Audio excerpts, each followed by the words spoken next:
아버지 자리요? 필요 없어요. 대신 엄마가 잃어버린 30년 인생은 당신이 책임지세요. 이 서류에 찍힌 도장이요, 집 하나가 아니라 사람 인생 하나를 통째로 없애버렸어요. 새벽 4시 50분 재개발 구역 한복판이었습니다. 중장비 불빛이 낡은 해장국 집을 비추고 있었어요. 포크레인 세 대가 골목 입구를 막아서고 검은 점퍼를 입은 남자들이 우르르 내리고 있었습니다. 그 앞에 네 사람이 서 있었어요. 앞치마를 두른 여자. 30년 동안 이 자리를 지켜온 사람입니다. 정장을 입은 남자. 30년 전 이 여자를 버렸다고 믿었던 사람이에요. 그 사이에 선 쌍둥이 자매. 아버지 얼굴도 모르고 자랐습니다. 한 명은 변호사가 됐고 한 명은 보안요원이 됐어요. 엄마를 지키기 위해서였습니다. 이 이야기는 재개발 이야기가 아니에요. 30년 동안 조작된 인생들의 이야기입니다. 한 여자는 쫓겨났고 한 남자는 속았어요. 그리고 진짜 아기는 따로 있었습니다. 편하게 들으실 준비 되셨나요? 오늘도 마음속을 살짝 두드려줄 이야기를 준비했어요. 구독과 좋아요는 무료로 가능하며 눌러주실 때마다 영상 제작에 큰 힘이 됩니다. 언제나 진심이 담긴 이야기로 보답드릴게요. 그럼 지금부터 사연을 시작합니다. 30년 전으로 거슬러 올라갑니다. 그해 봄, 29살 김정희는 처음으로 엄마가 된다는 걸 알았어요. 남편에게 이 소식을 전하러 가는 길이었습니다. 그런데 그 앞에 시어머니와 낯선 여자가 서 있었어요. 정희는 그날 이후 다시는 그 집에 들어가지 못했습니다. 시어머니 박옥자가 대문 앞을 막아서고 있었습니다. 옆에는 낯선 여자가 서 있었어요. 정희는 처음 보는 얼굴이었습니다. 정희는 가슴이 철렁 내려앉았어요. 병원에서 받아온 초음파 사진이 가방 안에 들어 있었습니다. 오늘 남편에게 말하려고 했어요. 우리 아기가 생겼다고, 병원에서 왔다고 말하려는 순간 박옥자가 먼저 입을 열었습니다. 내가 바람 피우고 다니는 거 내가 모를 줄 알았어? 정희는 무슨 말인지 이해할 수 없었어요. 바람을 피운 적이 없었거든요. 어머니, 저는 바람 피운 적 없어요. 이 아이는 상철 씨 아이예요. 정희가 소리쳤습니다. 하지만 박옥자는 콧방귀를 뀌었어요. 시끄러워. 증거 있어? 없잖아. 내 말은 아무도 안 믿어.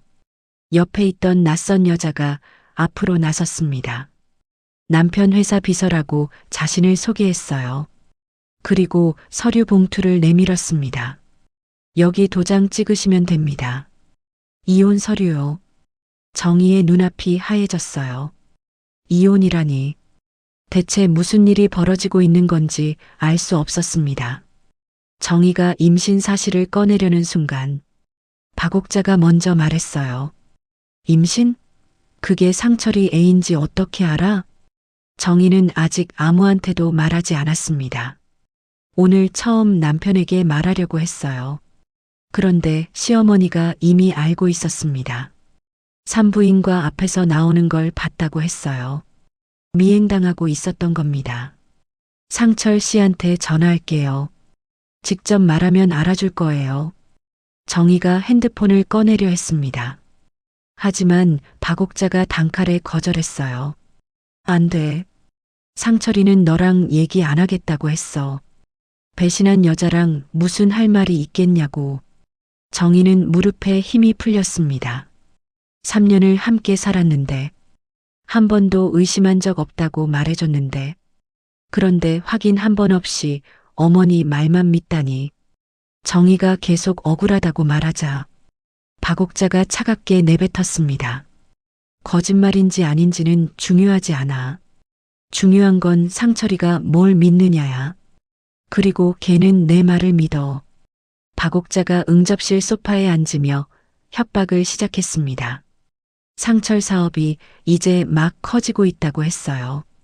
정의가 바람 피웠다는 소문이 퍼지면 상철 체면이 어떻게 되겠냐고 했습니다. 그리고 친정 이야기를 꺼냈어요. 아버지 병원비를 시댁에서 대주고 있었거든요. 정의가 말 안 들으면 그것도 끊겠다고 했습니다. 정의의 손이 부들부들 떨렸어요. 아버지는 지금 중환자실에 계셨습니다.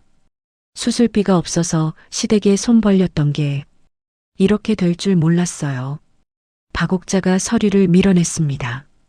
도장 찍어. 그러면 아버지 수술비는 계속 대줄게. 말끝을 흐렸지만 의미는 명확했어요. 아버지 수술비 끊는다는 뜻이었습니다.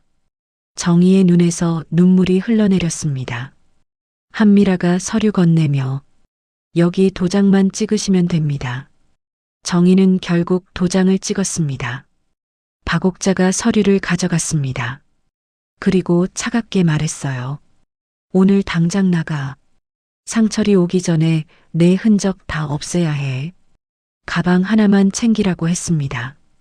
나머지는 자기들이 처리하겠다고 했어요. 정의는 그렇게 쫓겨났습니다.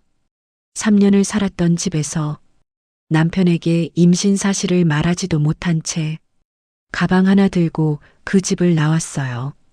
그날 저녁 일본에 있던 윤상철에게 전화가 걸려왔습니다.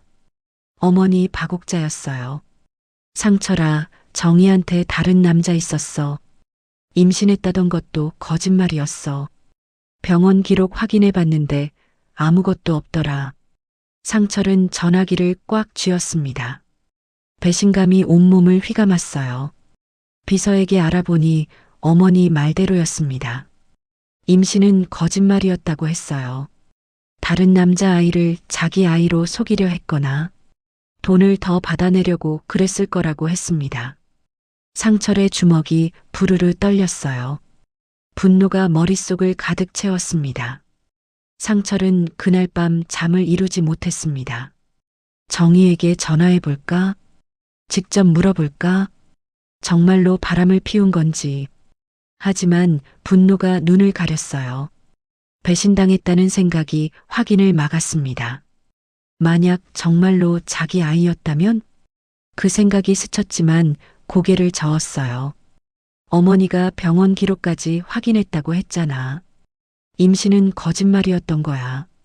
상철은 정의에게 연락하지 않았습니다. 확인하지 않았어요. 난 배신당했다고 믿었어. 그래서 확인 안 했어. 분노가 눈을 가렸어. 그리고 그 선택이 30년을 만들었습니다.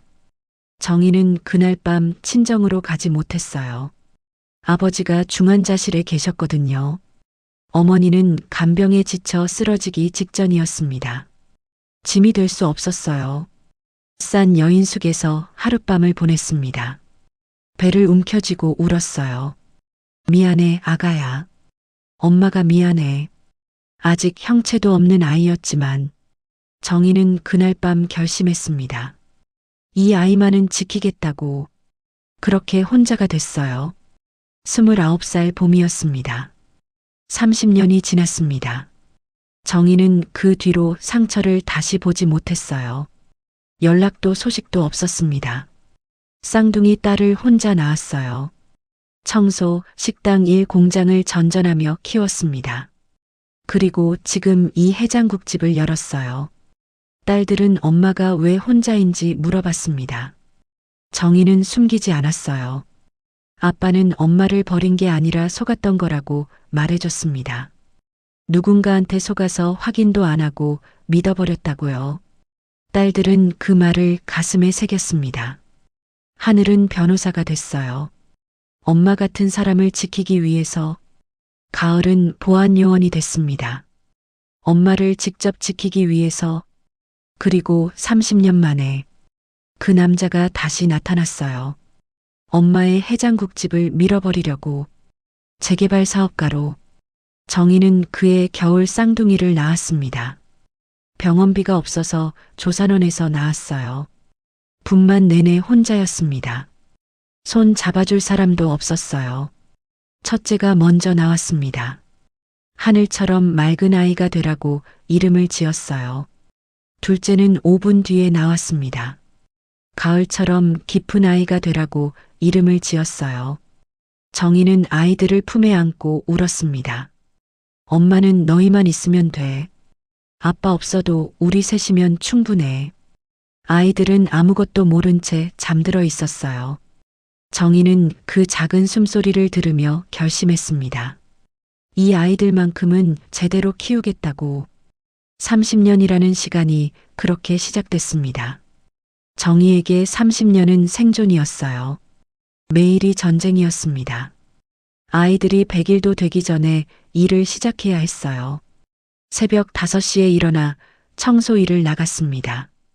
아이들은 이웃집 할머니한테 맡겼어요. 분유값이라도 벌어야 했거든요. 낮에는 식당에서 설거지를 했습니다. 밤에는 공장에서 포장 일을 했어요.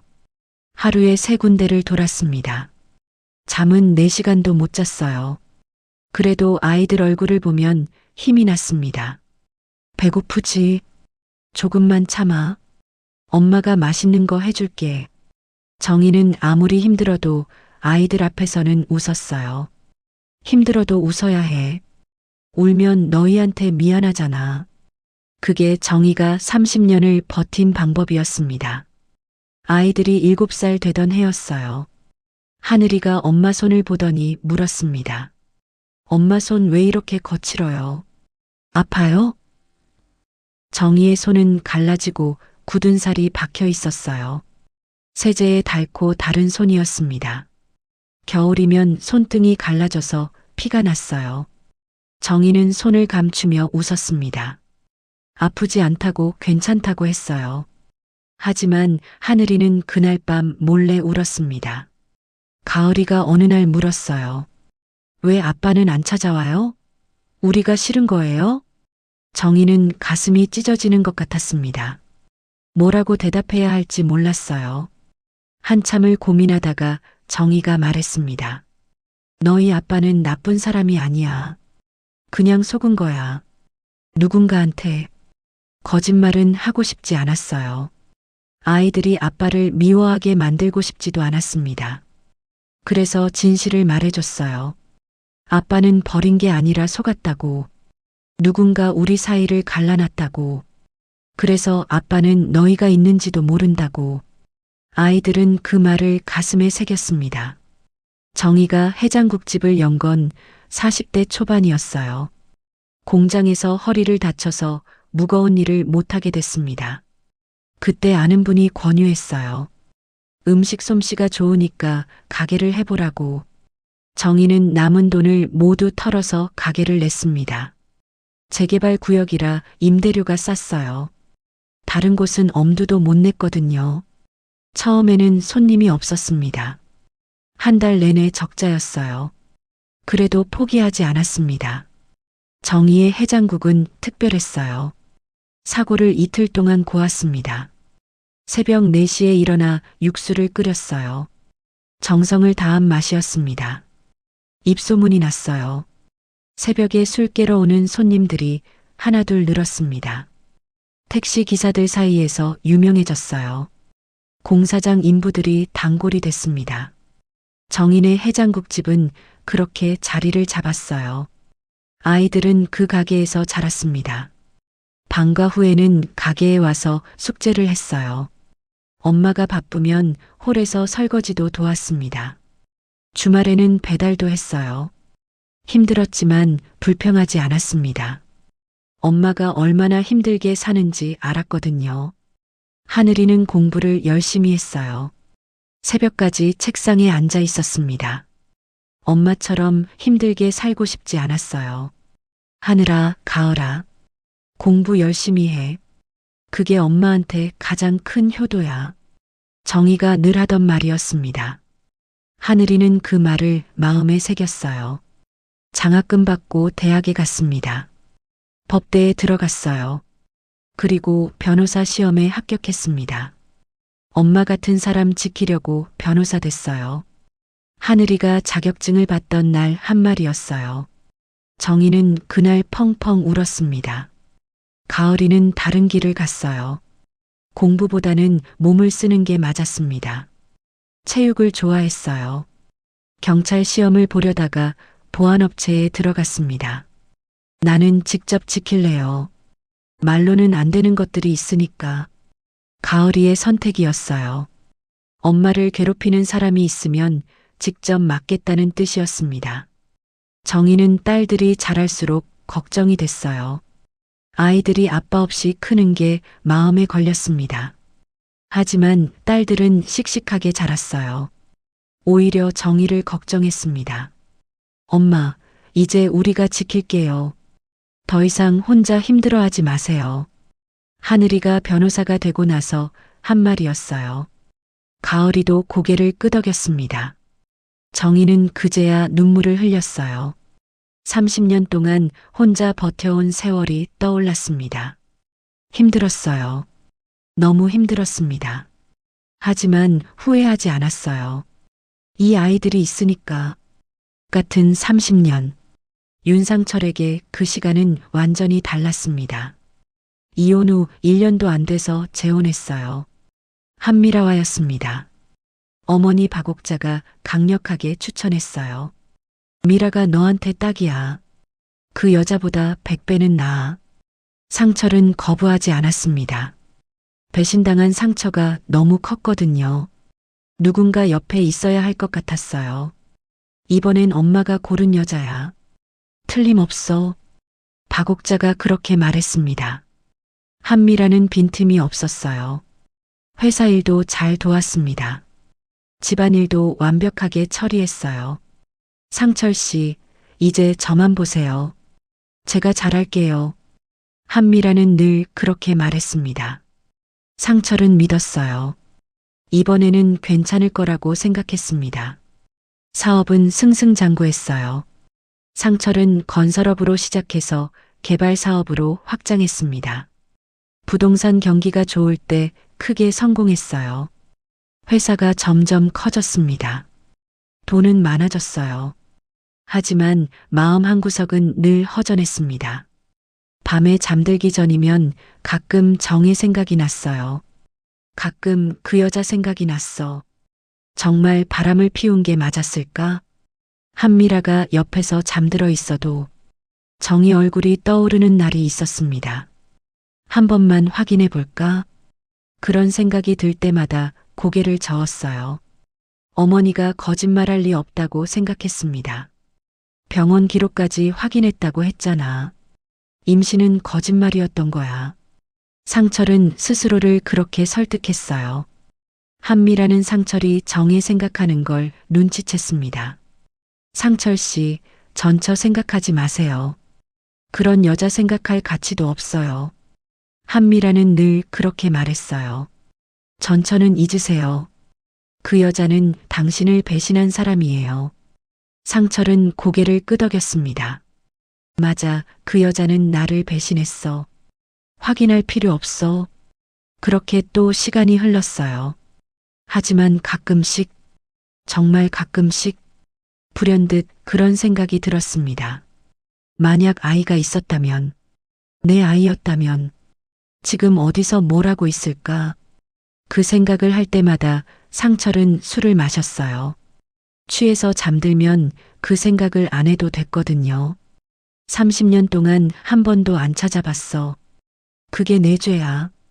상철은 나중에야 그 말을 하게 됩니다. 하지만 그때는 몰랐어요. 자신이 얼마나 큰 죄를 짓고 있는지. 30년이 흘렀습니다. 정희는 예순이 됐어요. 머리엔 흰머리가 나서 염색을 해야 했습니다. 얼굴엔 주름이 깊게 패였어요. 손은 여전히 거칠었습니다. 하지만 눈빛은 여전히 단단했어요. 해장국집은 여전히 그 자리에 있었습니다. 30년 동안 한 번도 문 닫은 적 없었어요. 새벽 4시에 문 열고 오후 2시에 문 닫았습니다. 딸들이 가끔 도우러 왔어요. 하늘이는 변호사 일이 바쁘지 않은 날 왔습니다. 가을이는 비번인 날 왔어요. 셋이 함께 있으면 정희는 행복했습니다. 힘들었던 30년이 이 순간을 위한 거였다고 생각했어요. 그런데 어느 날 재개발 통지서가 날아왔습니다. 이 구역이 재개발 예정지로 지정됐다고 했어요. 보상금을 받고 이주해야 한다고 했습니다. 정희는 통지서를 보다가 멈췄어요. 개발업체 대표 이름이 적혀 있었거든요. 윤상철. 정희의 심장이 멎는 것 같았습니다. 30년 전 그 이름이었어요. 자신을 버렸다고 믿었던 남편. 아이들 아빠. 손이 떨렸습니다. 통지서가 바르르 떨렸어요. 엄마, 왜 그래요? 얼굴이 하얘졌어요. 하늘이가 달려왔습니다. 통지서를 보더니 눈이 커졌어요. 윤상철, 이 사람이 아빠예요? 정희는 대답하지 못했습니다. 30년 만에 다시 마주하게 될 줄 몰랐어요. 그것도 이렇게 자신의 삶의 터전을 밀어버리러 오는 사람으로. 가을이가 주먹을 꽉 쥐었습니다. 30년 동안 모른 척 하더니 이제 와서 우리 집을 밀어버리겠다고? 분노가 눈에 가득 찼어요. 하늘이는 차갑게 말했습니다. 걱정 마세요, 엄마. 우리가 지킬게요. 그렇게 30년 만에 재회가 다가오고 있었습니다. 재개발 통지서가 온 다음 날이었습니다. 하늘이가 퇴근하자마자 해장국집으로 달려왔어요.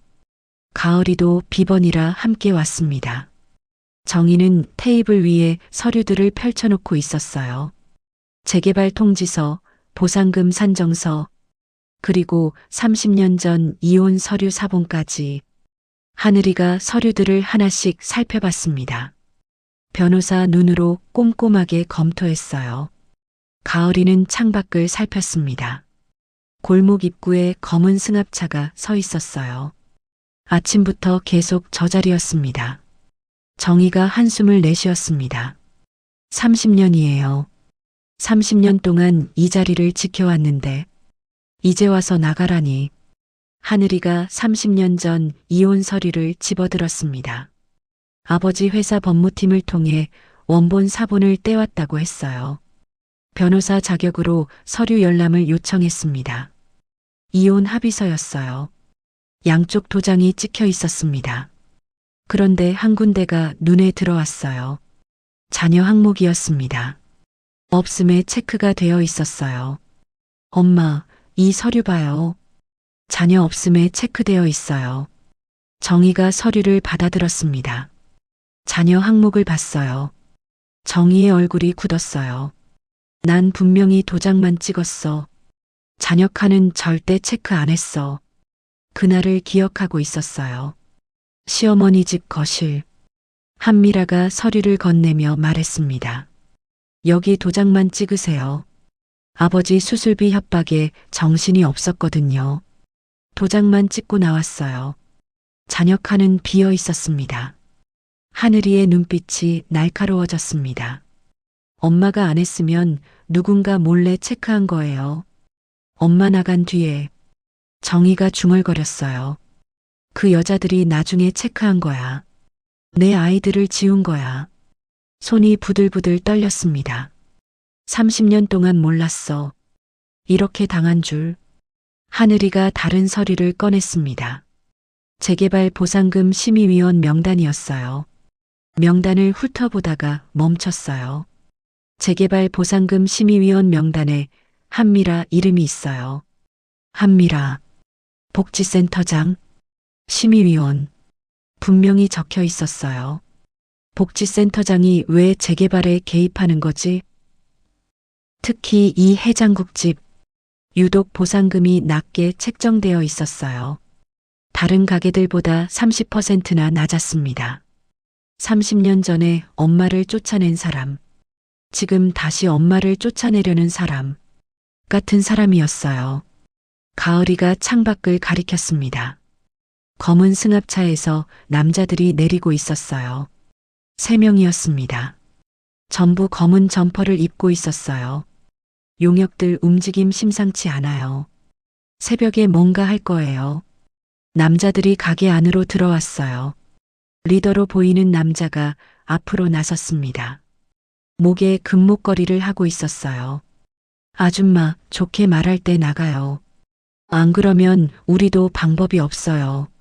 정희가 자리에서 일어났습니다. 보상금 협의도 안 끝났는데 왜 이러냐고 물었어요. 위에서 이번 주 안에 끝내라고 했어요. 협조 좀 해주세요. 하늘이가 앞으로 나섰어요. 명함을 내밀었습니다. 변호사가 있어도 상관없다고 했습니다. 어차피 재개발은 진행된다고요. 가을이가 용역들 뒤로 돌아갔습니다. 출입구를 막아섰어요. 저 사람들 뒤에 누가 있는지 알아볼게요. 용역 반장의 눈이 흔들렸습니다.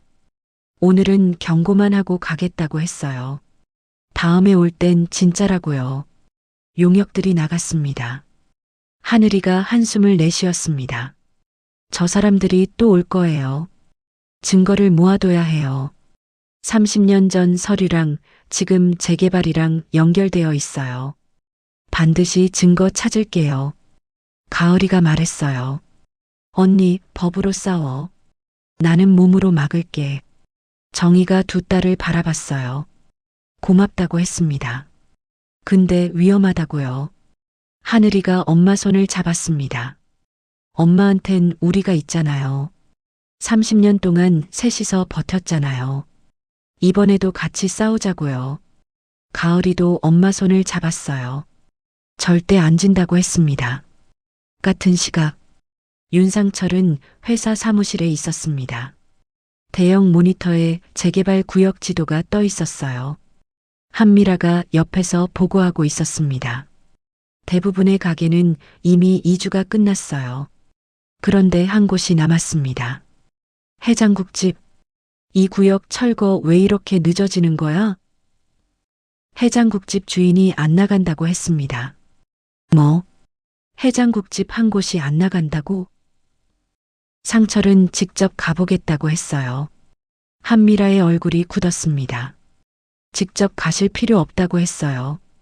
용역업체에서 알아서 처리할 거라고요. 상철이 고개를 저었습니다. 직접 확인하고 싶다고요. 한미라가 입술을 깨물었습니다. 그 해장국집 주인이 누군지 알고 있었거든요. 30년 전 쫓아낸 그 여자. 김정희. 상철이 정희를 만나면 안 됐어요. 상철이 화장실 간 사이 급하게 전화를 걸었습니다. 그 해장국집 아직도 안 나갔어요. 빨리 처리해요. 30년 전 비밀이 들통나면 안 됐습니다. 상철이 화장실에서 돌아왔습니다. 한미라가 얼른 전화를 끊었어요. 상철이 재킷을 집어들었어요. 지금 바로 가보겠다고 했습니다. 혼자 가겠다고 했어요. 한미라는 상철이 사라지자마자 다시 전화를 걸었습니다. 모든에서 막으라고 했습니다. 상철이 그 여자를 만나기 전에요. 해장국집. 정희와 딸들이 테이블에 둘러앉아 있었습니다. 가을이가 핸드폰을 보며 중얼거렸어요. 윤상철. 주건설 대표이사. 자산 규모 수천억. 부자네. 30년 동안 잘 먹고 잘 살았구나. 엄마는 해장국 끓이며 허리 휘었는데 하늘이가 정리했어요. 시어머니 박옥자, 비서 한미라. 이 둘이 공모해서 엄마를 쫓아낸 거예요. 서류까지 조작했습니다. 아이들 존재를 지웠어요. 그리고 한미라는 지금 아버지 새아내가 됐습니다. 정희가 씁쓸하게 웃었습니다. 결국 그 여자가 원하던 대로 된 거네요. 남편도 뺐고 아이들도 지웠으니까. 가을이가 벌떡 일어났어요. 그냥 둘 수 없다고 했습니다. 복수해야 한다고요. 하늘이가 말했어요. 복수가 아니라 정의라고요. 감정적으로 가면 지는 거예요. 증거로 싸워야 합니다. 그때였어요. 가게 문이 열렸습니다. 문 앞에 남자가 서 있었습니다. 60대 초반, 검은 짧은 머리에 정장 차림. 정희의 심장이 멎는 것 같았습니다. 30년 만에 보는 얼굴이었어요. 윤상철이 가게 안으로 들어왔습니다. 주변을 둘러보다가 정희를 발견했어요. 잠시 멈칫했습니다. 30년이 지났지만 그 눈빛은 변하지 않았어요. 설마 그 여자인가? 정희가 자리에서 일어났어요. 두 사람의 눈이 마주쳤습니다. 30년 만이었어요. 정적이 흘렀습니다. 상철이 가게 안으로 한 발짝 들어왔어요. 정희를 똑바로 바라봤습니다. 30년이에요. 30년 만에 보는 얼굴이었습니다. 주름이 깊어졌어요. 손이 거칠어졌습니다. 하지만 그 눈빛은 변하지 않았어요. 상철이 입을 열었습니다. 정희 씨 맞아? 30년 만이네. 정희는 대답하지 않았어요. 그냥 서 있었습니다. 상철이 주변을 둘러봤어요. 낡은 테이블, 오래된 주방, 벽에 걸린 메뉴판. 이 가게가 내 가게였어? 정희가 고개를 끄덕였습니다. 오랜만이에요. 목소리가 차가웠어요. 존댓말이었습니다. 선을 긋는 말투였어요. 상철의 시선이 하늘이와 가을이에게 갔습니다. 두 젊은 여자가 정희 옆에 서 있었어요. 한 명은 정장 차림, 한 명은 검은 점퍼, 낯선 얼굴이었습니다. 하지만 어딘가 익숙했어요. 눈매가 닮았습니다. 코선도 닮았어요. 상철이 물었습니다. 이 사람들은 누구야? 정희가 대답했어요. 내 딸들이에요. 쌍둥이요. 당신 딸이에요. 상철의 얼굴이 굳었습니다. 딸이라고? 우리 사이에 아이가 없었잖아. 정희가 고개를 저었어요. 당신이 몰랐던 거예요. 난 분명히 임신했었어요. 상철은 믿을 수가 없었습니다. 30년 전 이혼할 때 분명히 서류에 적혀 있었어요. 서류에 자녀 없음이라고 되어 있었어. 하늘이가 앞으로 나섰습니다. 저희가 딸입니다. 30년 전에 태어났어요. 상철이 하늘이를 바라봤어요. 눈매가 자기를 닮았습니다. 코선도 그랬어요. 하지만 믿기 어려웠습니다. 가을이가 차가운 목소리로 물었습니다. 30년 동안 몰랐냐고요. 아이가 있었는데 어떻게 몰랐냐고요. 30년 동안 어디 있었어요? 상철은 대답하지 못했습니다. 가을이가 계속 말했습니다. 엄마를 30년 고생시킨 거 아직 끝 안 났다고요. 상철의 머릿속이 복잡해졌어요. 대체 무슨 일이 있었던 건지, 왜 아무도 말해주지 않았는지 상철이 정희에게 물었습니다. 그게 무슨 소리냐고요. 자기가 뭘 속았다는 거냐고요. 정희가 대답했어요. 난 자녀 칸에 체크 안 했어요. 누군가 몰래 한 거예요. 상철은 이해할 수 없었습니다. 그때 이혼 서류를 직접 본 적이 없었어요. 어머니가 처리했다고 했습니다. 서류는 어머니한테 받았어요. 자녀 없음이라고 되어 있었습니다. 그걸 믿었어요. 의심하지 않았습니다. 하늘이가 말했어요. 이혼 서류 자녀 칸 누가 체크했는지 아세요? 상철이 고개를 저었습니다. 몰랐어요. 생각해 본 적도 없었습니다. 하늘이가 단호하게 말했어요. 당신이 속으신 거예요. 진짜 적은 따로 있어요. 상철의 눈이 흔들렸습니다.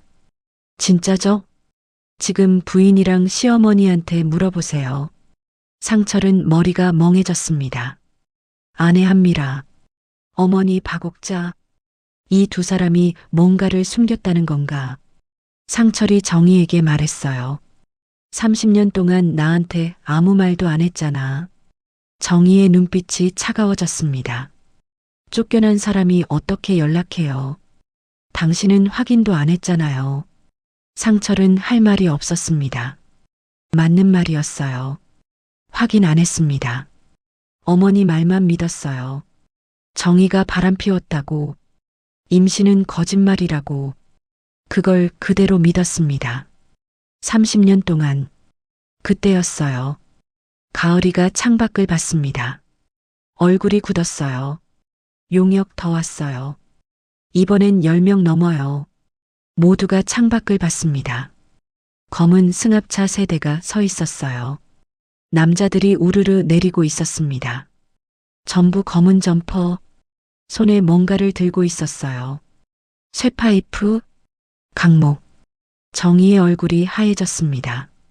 가을이가 정희 앞에 섰어요. 엄마 뒤로 가세요. 내가 앞에 설게요. 하늘이도 일어났습니다. 상철은 상황을 파악하지 못하고 있었어요. 이게 뭔 상황이야? 왜 용역이 와? 가게 문이 벌컥 열렸습니다. 용역들이 들어왔어요. 12명이었습니다. 반장이 앞에 섰습니다. 어제 왔던 그 남자였어요. 경고는 어제 했잖아요. 오늘은 진짜예요. 정희가 떨리는 목소리로 말했어요. 아직 협의 중이라고요. 법적 절차가 남았다고요. 용역 반장이 코웃음을 쳤습니다. 위에서 오늘 끝내라고 했다고요. 더 이상 기다릴 수 없다고요. 상철이 앞으로 나섰습니다. 용역 반장이 상철을 봤어요. 누군지 몰랐습니다. 그냥 양복 입은 남자. 가게 손님인 줄 알았어요. 상관 마시라고 했습니다. 상철이 말했어요. 나 이 재개발 사업 책임자야. 내가 지시한 적 없어. 용역 반장의 표정이 살짝 변했습니다. 책임자? 근데 위에서 오늘 끝내라고 했는데요. 상철이 물었어요. 위가 누구야? 누가 지시했어?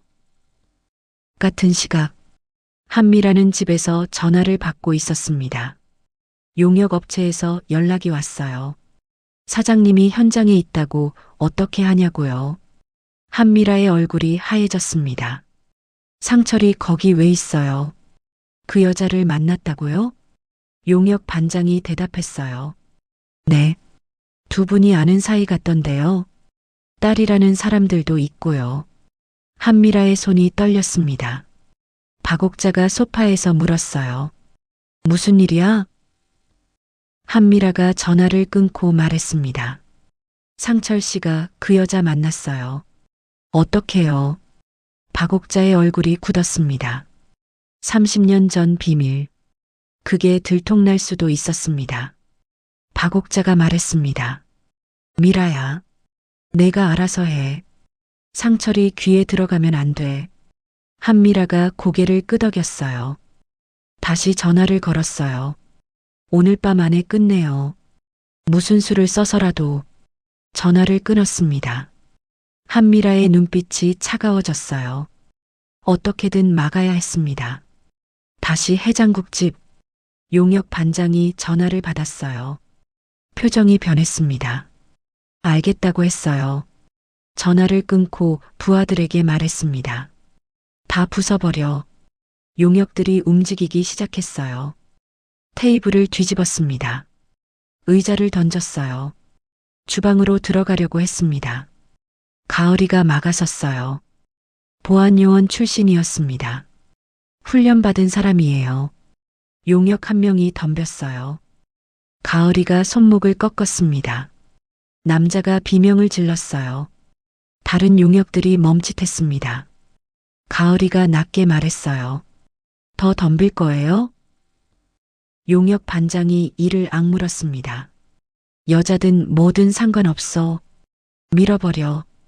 용역들이 한꺼번에 달려들었어요. 상철이 소리쳤습니다. 멈춰. 내가 책임자라고. 하지만 용역들은 듣지 않았어요. 위에서 지시가 내려왔으니까요. 상철은 깨달았습니다. 누군가 자기 뒤에서 움직이고 있었어요. 누가 이런 지시를 내려. 가을이가 용역 2명을 맡고 있었습니다. 하지만 12명은 너무 많았어요. 밀리기 시작했습니다. 하늘이가 핸드폰을 꺼냈어요. 경찰에 신고하려고 했습니다. 용역 하나가 핸드폰을 쳐서 떨어뜨렸어요. 정희가 앞으로 나섰습니다. 그만해요. 제가 나갈게요. 더 이상 피해 안 줄게요. 하늘이가 엄마 앞을 막아섰습니다. 여기서 물러나면 끝이라고 했어요.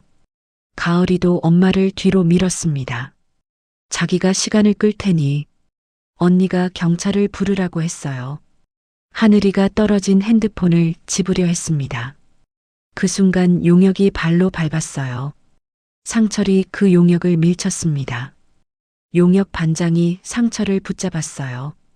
이건 위에서 내려온 지시라고 했습니다. 사장님은 빠지라고요. 그때였어요. 사이렌 소리가 들렸습니다.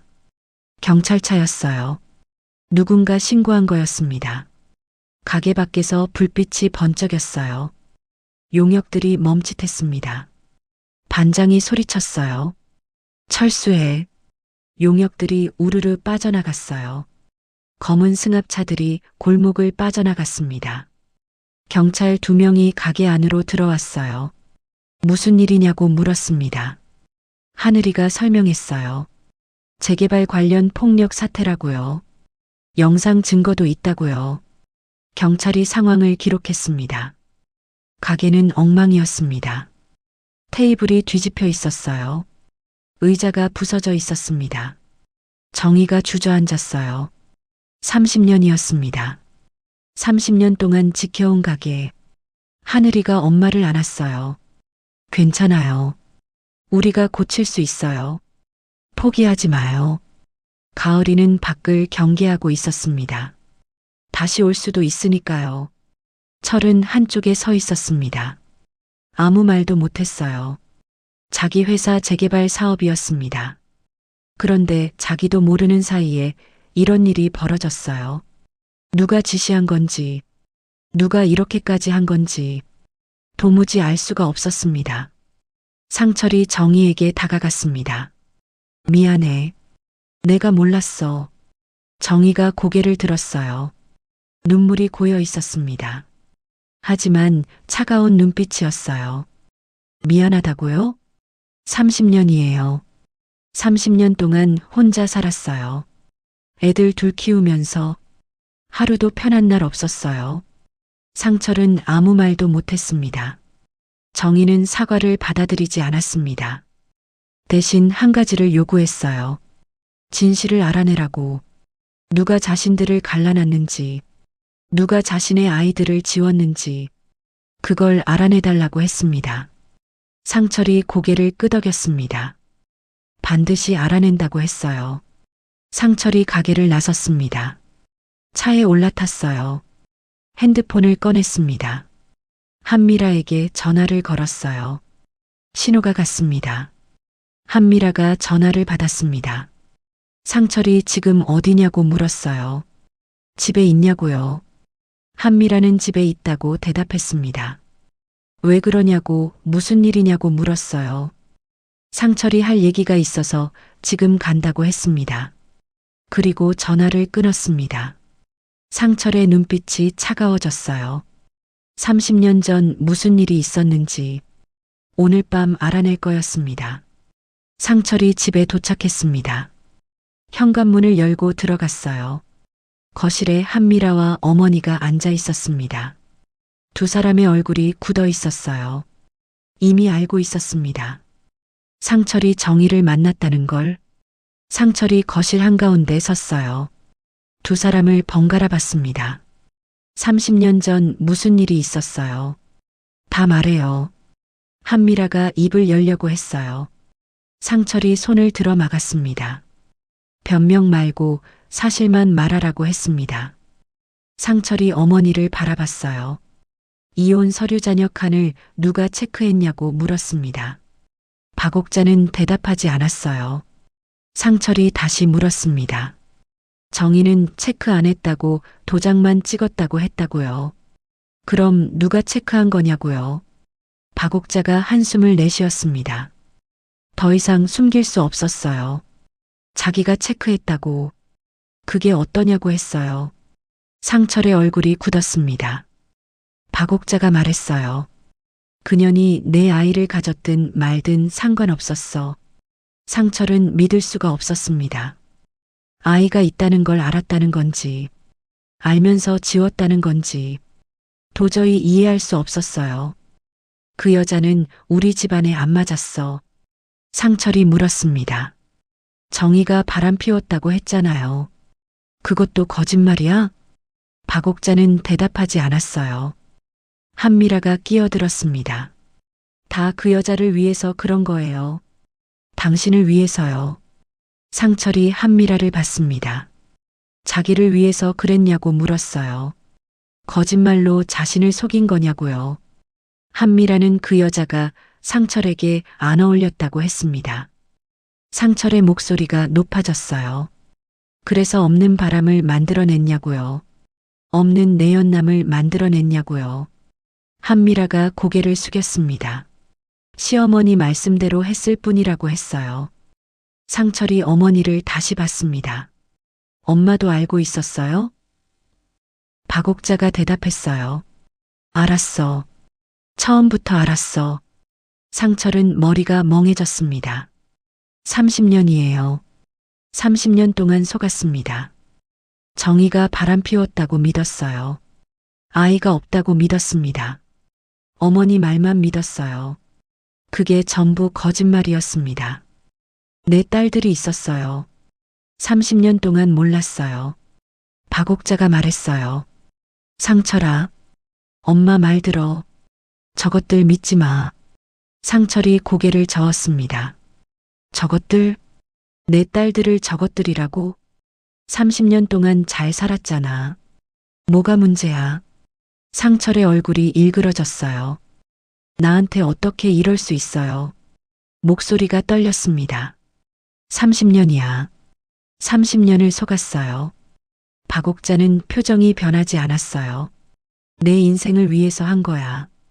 후회 안 해. 그때였어요. 현관 초인종이 울렸습니다. 상철이 문을 열었어요. 하늘이와 가을이가 서 있었습니다. 손에 서류 봉투를 들고 있었어요. 상철이 물었습니다. 어떻게 여길? 하늘이가 대답했어요. 아버지 집 주소는 알고 있었어요. 드릴 게 있어서 왔어요. 두 사람이 안으로 들어왔습니다. 한미라와 박옥자의 얼굴이 하얘졌어요. 하늘이가 서류 봉투를 열었습니다. 안에서 서류 뭉치를 꺼냈어요. 테이블 위에 펼쳐놓았습니다. 여기 증거 있어요. 복지센터 지원금 횡령 내역이에요. 한미라의 눈이 커졌습니다. 뭐라고요? 하늘이가 서류를 가리켰어요. 복지센터장 한미라. 장애 어르신 지원금 관리 책임자. 장애 어르신 지원금 80%를 빼돌렸어요. 한미라가 벌떡 일어났습니다. 횡령이라니요. 무슨 소리예요? 가을이가 말했어요. 용역 배우도 다 밝혀졌어요. 전부 이 사람이에요. 가을이가 다른 서류를 꺼냈습니다. 용역 업체 계약서, 입금 내역, 전화 통화 기록, 전부 한미라 이름으로 되어 있었어요. 한미라가 소리쳤습니다. 증거 있어요? 없으면 헛소리예요. 하늘이가 차갑게 말했어요. 빠져나갈 구멍 없어요. 다 기록에 남아 있어요. 하늘이가 서류를 더 꺼냈습니다. 은행 거래 내역, 부동산 등기, 해외 계좌 이체 기록, 전부 한미라 명의였어요. 복지센터 지원금이 어디로 갔는지, 그 돈이 어디에 쓰였는지 전부 증거가 있었습니다. 30년 전 서류 조작, 지금 횡령, 전부 범죄예요. 한미라의 얼굴이 창백해졌어요. 가을이가 물었습니다. 경찰 부를까요? 아니면 순순히 자백할래요? 한미라가 상철에게 매달렸습니다. 제가 다 당신을 위해서 한 건데. 상철이 한미라를 밀쳤어요. 그 여자가 없어야 우리가 행복했잖아요. 상철은 대답하지 않았습니다. 한미라가 울기 시작했어요. 30년이에요. 30년 동안 당신 옆에 있었어요. 다 당신을 위해서였어요. 상철이 차갑게 말했습니다. 당신들 때문에 내 인생이 엉망이 됐어. 한미라가 주저앉았습니다. 박옥자는 여전히 소파에 앉아 있었어요. 표정이 굳어 있었습니다. 하늘이가 말했어요. 이건 검찰에 넘길 거예요. 한미라가 고개를 들었습니다. 제발이요. 한 번만 봐주세요. 하늘이가 고개를 저었어요. 장애 어르신들 지원금이에요. 가장 약한 사람들 돈을 빼돌린 거예요. 봐줄 수 없어요. 가을이가 말했습니다. 엄마 30년 인생 망친 사람들이에요. 한미라가 박옥자를 봤어요. 어머니가 시킨 거잖아요. 어머니 말대로 했을 뿐이에요. 박옥자가 한미라를 봤습니다. 차가운 눈빛이었어요. 내가 알아서 한 거야. 나는 모르는 일이야. 한미라의 얼굴이 일그러졌습니다. 어머니, 박옥자는 고개를 돌렸어요. 30년 동안 함께한 사이. 하지만 위기 앞에서 버렸습니다. 가을이가 말했어요. 이제 끝이에요. 한미라는 바닥에 주저앉은 채 울고 있었습니다. 박옥자는 아무 말도 하지 않았어요. 상철은 창밖을 바라보고 있었습니다. 30년이에요. 30년 동안 속았습니다. 30년 동안 진짜 가족을 몰랐어요. 하늘이가 상철에게 말했습니다. 자기들은 아버지한테 뭘 바라는 게 아니라고요. 그냥 진실이 밝혀지길 원했을 뿐이라고 했어요.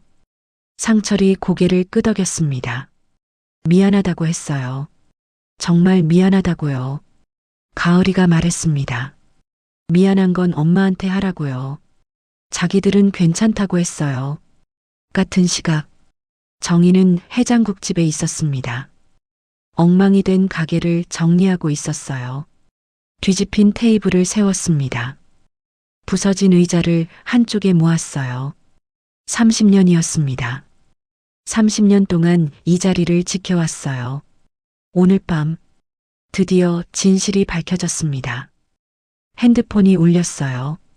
하늘이었습니다. 다 끝났다고 했어요. 한미라 횡령 증거를 다 넘겼다고요.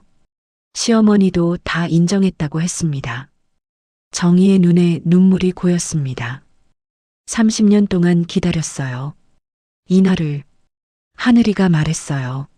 엄마, 우리가 해냈어요. 정희가 대답했습니다. 내 딸들이 해냈어요. 나 대신 싸워줬어요. 가을이 목소리가 들렸어요. 엄마, 이제 편하게 사세요. 정희가 고개를 끄덕였습니다. 난 복수 원한 게 아니에요. 진실만 원했어요. 30년 동안 바랐던 것. 그건 복수가 아니었어요. 그냥 진실이었습니다. 왜 쫓겨났는지, 왜 아이들이 지워졌는지, 그게 알고 싶었어요. 이제 다 밝혀졌습니다. 당신들한테 미움은 없어요. 그냥 끝내고 싶어요. 정희가 창밖을 바라봤어요. 새벽이 밝아오고 있었습니다. 이제 됐어요. 30년 만에 드디어 끝났습니다. 한 달이 지났습니다. 해장국집은 마지막 영업을 준비하고 있었어요. 재개발 철거가 일주일 앞으로 다가왔습니다. 하지만 정희의 표정은 밝았어요. 새 가게가 정해졌거든요. 한미라는 구속되었어요. 복지센터 지원금 횡령, 용역업체 불법 고용, 재개발 관련 뇌물수수, 혐의가 줄줄이 나왔습니다. 재판은 오래 걸릴 거예요. 하지만 결과는 뻔했습니다. 박옥자는 병원에 입원했어요. 충격을 받았다고 합니다. 아들이 면회를 오지 않았어요. 30년 동안 쌓아온 거짓말. 그 대가를 치르고 있었습니다. 상철은 재개발 사업에서 손을 뗐어요. 해장국집 보상금은 제대로 지급되었습니다. 정희가 원래 받아야 할 금액 30%가 아니라 전액이요. 상철이 해장국집에 찾아왔어요. 정희는 국을 끓이고 있었습니다. 상철이 조용히 말했어요. 보상금은 내가 책임질게. 제대로 받게 해줄게. 정희가 고개를 끄덕였습니다. 고맙다고 했어요. 상철이 망설이다가 말했습니다. 늦었지만 아버지 노릇할 수 있게 해줘. 정희는 대답하지 않았어요. 그건 딸들이 결정할 일이었습니다. 상철이 고개를 숙였어요. 미안해. 정말 미안해. 정희가 말했습니다. 미안한 건 됐어요. 이제 끝났으니까요. 점심때였어요. 하늘이와 가을이가 가게에 왔습니다. 셋이서 테이블에 앉았어요. 정희가 해장국을 끓여왔습니다. 딸들 앞에 놓았어요. 가을이가 물었습니다. 엄마 어디 가고 싶은 데 있어요? 정희가 고개를 갸웃했어요. 가고 싶은데? 우리 셋이 여행 가요. 한 번도 못 갔잖아요. 정희의 눈에 눈물이 고였습니다. 30년 동안 한 번도 여행을 가본 적이 없었어요. 쉬어본 적도 없었습니다. 30년 동안 한 번도 못 쉬었어요. 하늘이가 엄마 손을 잡았어요. 엄마 이제 우리가 효도할게요. 가을이도 엄마 손을 잡았습니다. 30년 고생한 거 우리가 다 갚을게요. 정희가 웃었어요. 이제 좀 쉬어도 되겠죠. 정희가 딸들을 바라봤습니다. 30년 전 혼자서 이 아이들을 낳았어요. 혼자서 키웠습니다. 새벽에 일어나 국을 끓이고 밤늦게까지 설거지를 하고 쉬는 날도 없이 일했어요. 힘들었습니다. 포기하고 싶은 날도 많았어요. 하지만 버텼습니다. 이 아이들 때문에.